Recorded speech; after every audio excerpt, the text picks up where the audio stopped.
Now this is a typical problem on inventory valuation. From the following particulars, ascertain the value of inventories on 31st March 2025. Inventories निकालना है, ये opening inventory है 24-25 की, purchases manufacturing expense, फिर selling expense, administrative expense and financial expense, ये सब inventory की cost में ऐड नहीं होती है, और सेल्स, तो ये इन लोग ने परचेस दिया है, सेल्स दिया है, ओपनिंग स्टॉक दिया है और एक्सपेंस दिया है. At the time of valuing inventory on 31st March 2024, इसकी बात कर रहा है वो 31st March 2024 की.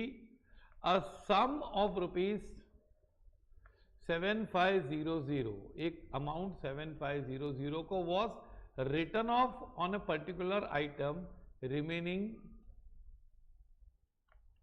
in balance which was originally purchased for 70,000. ये पढ़ो जरा, मार्क किया हुआ है. A sum of 7500 was written off on a particular item remaining in the balance. मतलब बैलेंस 7500 हमने राइट ऑफ कर दिया था, कम कर दिया था, और वो हमने खरीदा था 70,000 में. And was sold during the year. During the year मतलब 25 में बेचा होगा, ऑफकोर्स 24-25 में, फॉर 65,000. तो एक चीज थी 70,000 की खरीदी गई थी, उसमें हमने 7,500 पहले ही लॉस मान लिया था, और फिर उसको हमने 65,000 में बेचा. क्योंकि कोई कोई स्टॉक खराब होता है तो हम एबनॉर्मल चीजों में बेच देते, भाई इसको छोड़ो, है ना, इसमें नहीं कमाने का. Barring the transaction relating to the item, the gross profit earned during the year was how much. Gross profit था 20% ऑन सेल्स, इसको छोड़कर ना. यहां पर सबको, बाकी सब पे 20% प्रॉफिट है. On 15th March, goods of the value of 20,000 included about in sales were sent on return basis to customer. आपने कस्टमर को सेल और रिटर्न बेसिस पे भेजा था. The period of approval being 4 weeks. अब ये 4 वीक तो अप्रैल में खत्म होगा. He returned 40% of the goods, approving the rest. आपने मार्च में उसको 20,000 का माल भेजा और 4 हफ्ते का समय दिया, हाँ या ना कर. अब इसने 10 अप्रैल को बताया कि मेरी 60% के लिए हाँ है. इसका मतलब मार्च में आपका कोई सेल नहीं हुआ था. अभी ऐसे जो प्रॉब्लम होते हैं जिसमें एक आइटम को कुछ, एक छोटा सा आइटम है उसमें कुछ अजीब ट्रीटमेंट किया हुआ है, तो आपको ट्रेडिंग अकाउंट बनाने का मैं बताता हूँ आपको वर्किंग नोट के बगैर का मेथड. हाँ,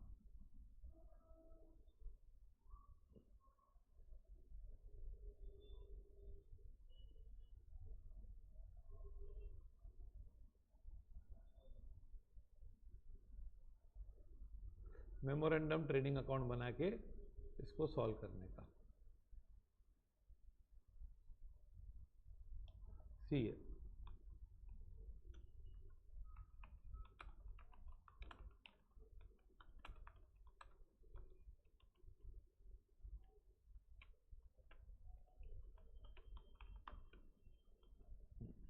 इसमें हम इन्वेंटरी निकालने का प्रयास करेंगे. अब यहां पे आप ले लो टोटल, नॉर्मल, एबनॉर्मल.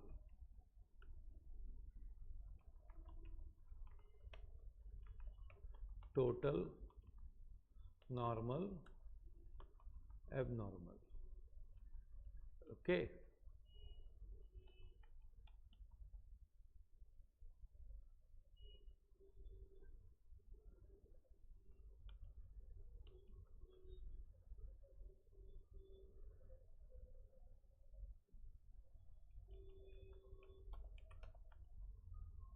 अब यहां पे पहले आपका था ओपनिंग स्टॉक. अभी यहां पर 5 मार्क का समय. ओपनिंग स्टॉक था आपका 1,76,900 टोटल. इसमें एक आइटम था 70,000 वाला, उसका आपने 7,500 रुपया कम किया था. पहले आप ये ले लो 1,76,900.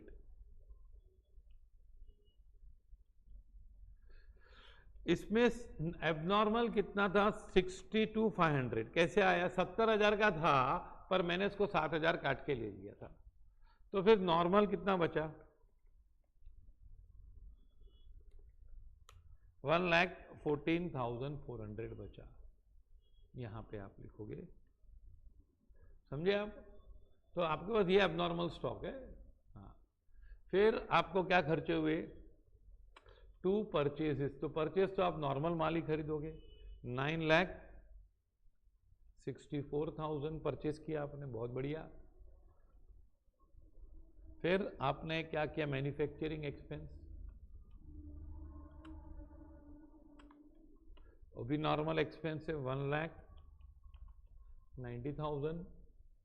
और ये नॉर्मल ही है, 9,64,000 टोटल में भी जाएगा। और हाँ, उसके बाद आप बता रहे हो selling expense, administrative and financial, ये आप नहीं बताओगे।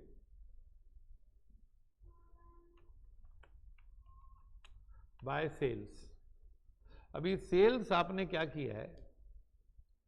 ये जो एबनॉर्मल माल था आपका सेल्स है 15,37,000, है कि नहीं?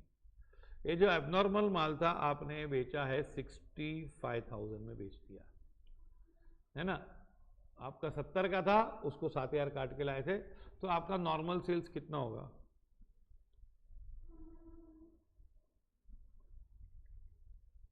14,72,000।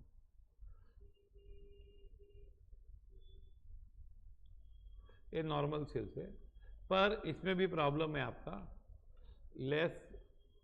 अच्छा, ये जो एबनॉर्मल को खत्म कर दो। एबनॉर्मल में आपको ग्रॉस प्रॉफिट हो गया कितना?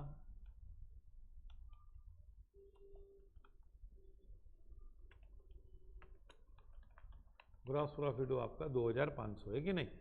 और एबनॉर्मल आपने बेच दिया, क्योंकि जो 70 का था उसको आपने पहले ही माइनस कर दिया था 7,500, तो 62,500 का हो गया था।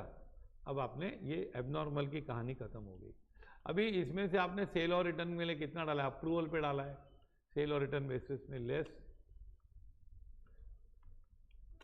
Cell on return. आपने सेल्स रिकॉर्ड कर दिया है, तो वो 20,000 का माल है, आपका सेल हुआ ही नहीं है, तो ये आपका हो जाएगा कितना? 15,17,000,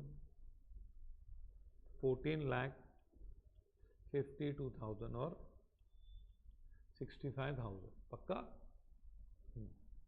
अभी ये आपका है ना, कॉस्ट है क्या? All goods.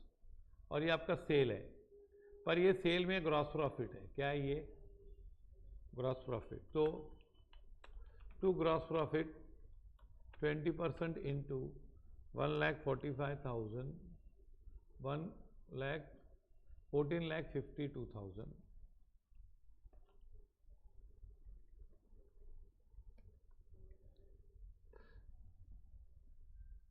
तो क्या आएगा?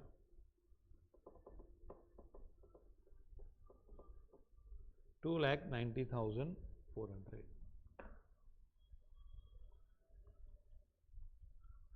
ओके। हाँ, अब आप इस साइड का टोटल कर दो। देखो, ये ना सब कॉस्ट पे ये माल आया है और ये गया है नॉर्मल में से, पर ये नॉर्मल सेलिंग प्राइस पे, इस पे जीपी है, तो इसमें हम माइनस कर देंगे 1,76,900 प्लस 9,64,000 प्लस 1,90,000 प्लस 2,90,400, तो ये आपका आ गया 16,21,300। इसमें से आप माइनस करो 14,52,000। ओहो, टोटल का नहीं करना था मुझे इसका भी करना चाहिए। ये 1,14,400 प्लस 9,64,000 प्लस 1,00,000, ये मुझे ग्रॉस प्रॉफिट यहाँ लिखना चाहिए।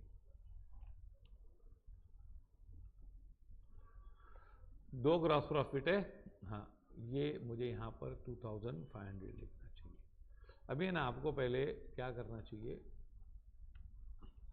हाँ, टोटल की जरूरत नहीं है एक्चुअली, लेकिन फिर भी 1,14,400 प्लस 9,64,000, 1,90,000 प्लस 2,90,400, ये 15,58,800 और 176,900 प्लस 9,64,000 प्लस 1,90,000 प्लस 2,500 प्लस 2,90,400, तो यह कितना आता है 16 लाख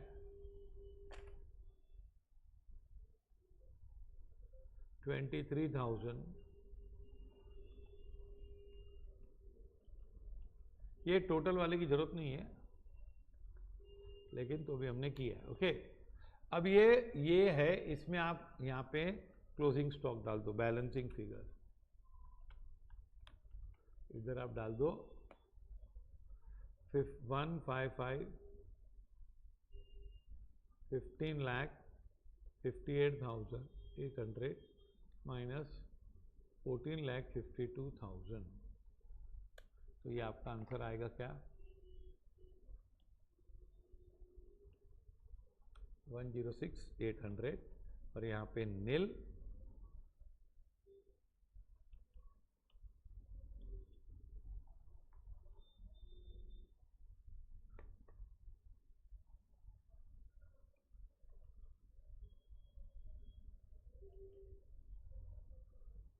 अभी आपको मैं कैसे बता रहा हूँ, सुनो ये क्या है, सुनो इसको हम दूसरे मेथड से भी कर सकते हैं। सुनो, पहले टोटल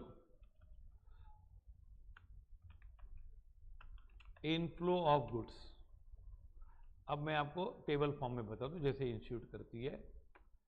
इनफ्लो ऑफ गुड्स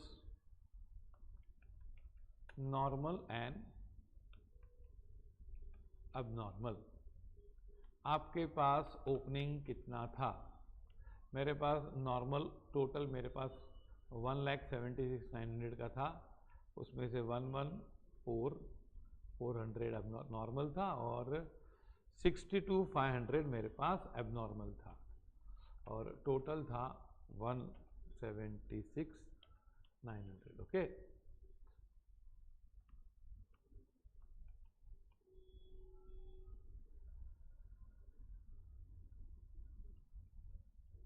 अब ये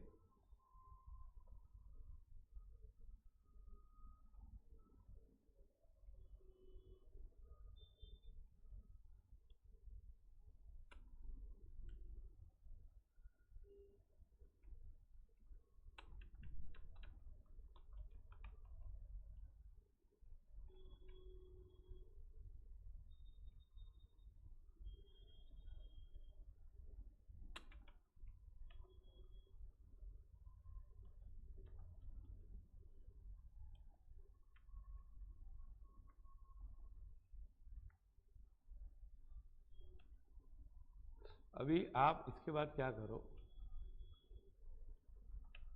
परचेज किया आपने, मैं दूसरे मेथड से सिखा रहा हूँ, आंसर आ गया आपका 9,64,000 आपने परचेज किया।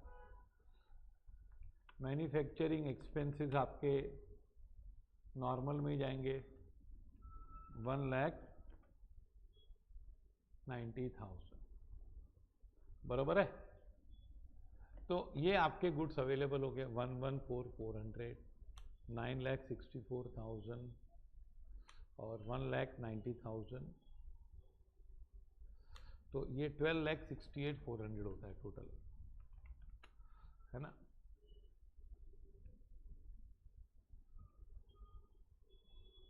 ये गुड्स अवेलेबल है आपके पास, टोटल गुड्स अवेलेबल, ये माल है हमारे पास। ऑफ कोर्स अबनॉर्मल भी है मेरे पास। अच्छा, अभी आपने क्या किया, सेल किया, तो सेल आपका टोटल 1537 है, उसमें से 14,72,000 नॉर्मल है और यहाँ पे आपने बेचा कितने में 65,000 में, ये ऑल गुड्स बेच दिया। अभी इसमें से भी लेस सेल और रिटर्न, इसमें सेल और रिटर्न 20,000 आप फालतू में लिख के बैठे हो, तो नेट सेल्स नॉर्मल कितना है 14,52,000। अभी ये जो है ये माल बाहर गया है, ये पूरा माल आया है, पर इतना माल ज़्यादा कैसे जा सकता है, इसमें प्रॉफिट भी है ना, लेस ग्रॉस प्रॉफिट, ये सेलिंग प्राइस पे है, कौन सा 14,50,000, तो 14,52,000 इंटू 20%, तो ये आता है 2,90,400। तो कॉस्ट ऑफ गुड्स सोल्ड, जो माल बाहर गया ना उसकी कॉस्ट 14,52,000 माइनस 2,90,400, तो कितना होगा,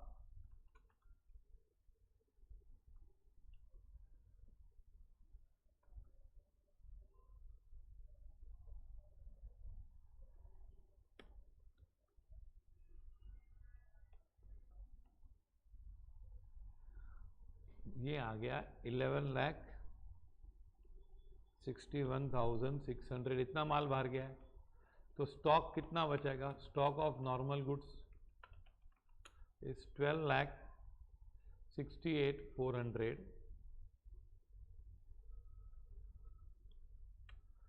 माइनस 11,61,600, तो आया कितना 1,06,800 आपके पास ये माल बचा, कौन सा, ये दूसरा मेथड है। और एबनॉर्मल आपने पूरा बेच दिया, इसमें प्रॉफिट कितनी थी, इसमें रिटर्न कुछ नहीं था, इसमें प्रॉफिट कितनी थी, नहीं 65,000 ही सेल हुआ था ये, पर इसमें प्रॉफिट कितनी थी 2,500, तो ये कितने का माल बिका था, कॉस्ट कितनी थी इसकी, मतलब बुक वैल्यू कितनी थी, ऑफकोर्स कॉस्ट 70 थी, तो इसमें से कुछ नहीं बचा, तो closing inventory is ₹106 including goods Saint on approval but not yet approved, ये आपका आंसर आ गया ये मेथड से भी, फॉलोड दिस। हाँ, तो ये हमने दोनों मेथड से आखिर में कर ही दिया।